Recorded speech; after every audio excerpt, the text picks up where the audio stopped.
Hi అండి, welcome back to my channel. ఈ video first time చూస్తుంటే సబ్స్క్రైబ్ చేసుకోండి. వారాహి అమ్మ నవరాత్రులు ఇలాగని చేసుకుంటే ఎలాంటి కోరికైనా తీరుతుంది. మా ఇంట్లో వారాహి అమ్మ పూజ ఎలా చేసుకున్నానో చూపిస్తా. మార్నింగ్ అయితే 4 o'clock అయితే లేసేసాను. లేచి ఇంట్లో పనులన్నీ చేసేసుకొని పిల్లల్ని అయితే స్కూల్కి పంపించేసాను అనమాట. మనం పీఠం పెట్టుకునే దగ్గర శుద్ధి చేసుకోవాలి. ఫస్ట్ శుద్ధి చేసుకొని అన్నీ రెడీగా పెట్టేసుకోవాలి. అందించే వాళ్ళు ఎవరైనా ఉంటే పర్వాలేదు, నాకైతే అందించే వాళ్ళు ఎవరు లేరు. అయితే నేను అన్నీ రెడీగా చేసి పెట్టేసుకున్నాను. నైవేద్యం కూడా రెడీ చేసి పెట్టేసుకున్నాను. ఇంక కూర్చుంటే లేయకూడదు అంటారు కదా, అందుకనేసి అన్నీ రెడీ అయితే చేసి పెట్టేసుకున్నాను. మనం పీఠం పెట్టుకునే దగ్గర గోమూత్రంతో అయితే శుద్ధి చేసుకోవాలి. గోమూత్రం దొరకని వాళ్ళు పసుపు నీళ్ళతో అయినా శుద్ధి చేసుకోవచ్చు. నేనైతే పసుపు నీళ్ళతో అయితే శుద్ధి చేసుకొని అమ్మవారికి పీఠం అయితే వేసేసుకున్నాను. పీఠం వేసుకున్న తర్వాత అందులో బియ్యం వేసుకోవాలి. అమ్మని పెడతాం కాబట్టి బియ్యం వేసుకొని పసుపు కుంకుమ అయితే వేసుకోవాలి. ముందుగా అయితే గణపతిని అయితే తయారు చేసి పెట్టుకోవాలన్నమాట. అక్కడ వేసుకున్న బియ్యంలో గణపతిని పెట్టేసుకోవాలి. నేను వారాహి అమ్మ నవరాత్రులు స్టార్ట్ చేసి కూడా ఇది 5 years అవుతుంది. నేను స్టార్టింగ్ ఆ ఇల్లు కోసం అయితే పూజ చేశాను అనమాట. మేమైతే ఇల్లు కొనుక్కున్నాము. నేను ఫస్ట్ టైం వారాహి అమ్మ నవరాత్రులు స్టార్ట్ చేసినప్పుడు పసుపు ముద్దతోనే స్టార్ట్ చేశాను. ఇలాగ పటం ఏం పెట్టుకోలేదు.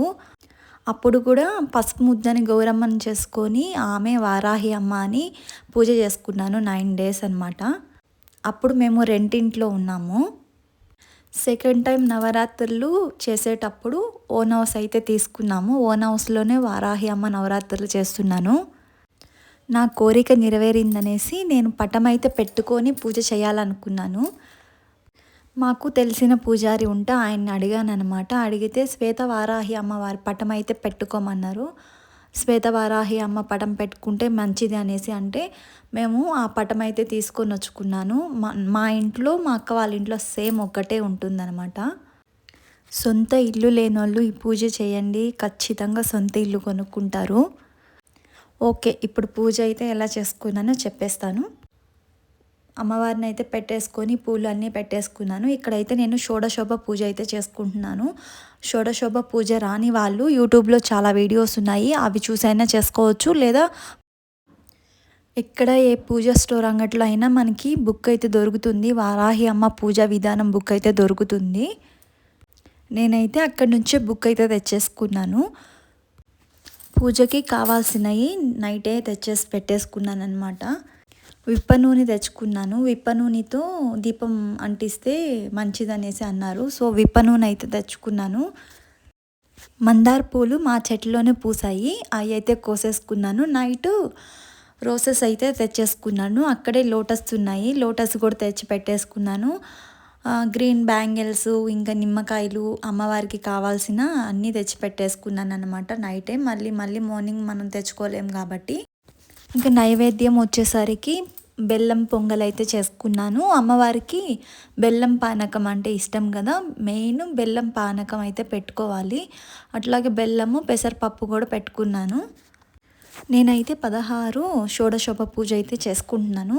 అలా రాని వాళ్ళు పంచోపచార పూజ అన్న చేసుకోవచ్చు అనమాట. నేనైతే వారాహి అమ్మ అష్టోత్తరం పూజ అయితే చేసేసుకున్నాను. తర్వాత లలితా సహస్రనామం కూడా చేసుకున్నాను. లలితా సహస్రనామం రాని వాళ్ళు వినొచ్చు. లలితా సహస్రనామం చదువుతూ కుంకుమార్చన అయితే చేసేసుకున్నాను. దీప ప్రమిదలో తెల్ల ఆవాలు వేస్తే మంచిదన్నారు. నేనైతే తెల్ల ఆవాలు కొంచెం వేసేసుకున్నాను. ఇక్కడ నేనైతే ఖడ్గమాల సూత్రం కూడా చదువుతున్నాను అనమాట. ఈ పూజ అంతా అయ్యేసరికి నేను 11కి స్టార్ట్ చేస్తే 2కి అయిపోయింది. 11కి అయితే పీఠం పెట్టుకోమన్నారు. 11కి పీఠం అయితే పెట్టేసుకొని అమ్మవారిని పెట్టుకొని పూజ అయితే చేసుకున్నాను. ఇంకా రేపటి నుండి మార్నింగ్ 4కి చేసుకుంటాను పూజ. ఈవినింగ్ టైంలో వచ్చేసి 9 నుంచి 12 దాకా చేసుకోవచ్చు అనమాట. ఇక్కడ సహస్రనామాలు అన్నీ చదివేశాక ధూపం అయితే వేసుకోవాలి అమ్మవారికి. ధూపం అంటే చాలా ఇష్టం అంట వారాహి అమ్మకి. సో నేను అందుకని ధూపం వేసేసుకున్నాను. అందులో పచ్చకర్పూరం వేసుకుంటే ఇంకా మంచిదంట. పచ్చకర్పూరం కూడా వేసేసుకున్నాను.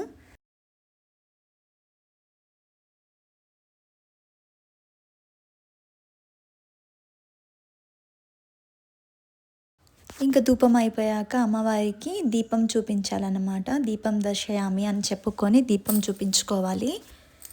తర్వాత నేను చేసి పెట్టుకున్న నైవేద్యాలు కూడా అమ్మవారికి చూపించుకోవాలా. ధూపదీప నైవేద్యం సమర్పయామి అనుకుంటూ అమ్మవారు నైవేద్యాన్ని స్వీకరిస్తున్నట్టు మనం భావించాలి. నైవేద్యం చూపించాక మనము ఇప్పుడైతే నీరాజనం ఇచ్చుకోవాలన్నమాట. నీరాజనం కూడా పచ్చకర్పూరంతో ఇచ్చుకుంటే మంచిదంట. సో ఇక్కడ పచ్చకర్పూరంతోనే నేను నీరాజనం ఇచ్చుకుంటున్నాను. దానికన్నా ముందు అమ్మవారికి మనము తాంబూలం సమర్పయామి అనుకుంటూ ముందు తాంబూలం పెట్టేసుకుని తర్వాత నీరాజనం అయితే ఇచ్చేసుకోవాలి.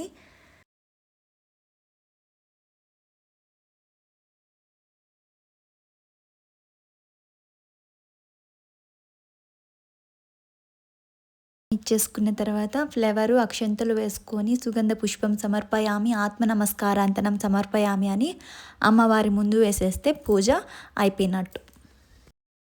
ఇలా పూజ అంతా అయిపోయాక లాస్ట్ మనము క్షమాపణ చెప్పాలన్నమాట అమ్మవారికి. తెలుసో తెలియక ఈ పూజలో అయితే ఎక్కడో అక్కడ తప్పు జరుగుంటుంది కాబట్టి మంత్రహీనం క్రియాహీనం భక్తిహీనం గణాధిప యత్పూజితం మయా దేవ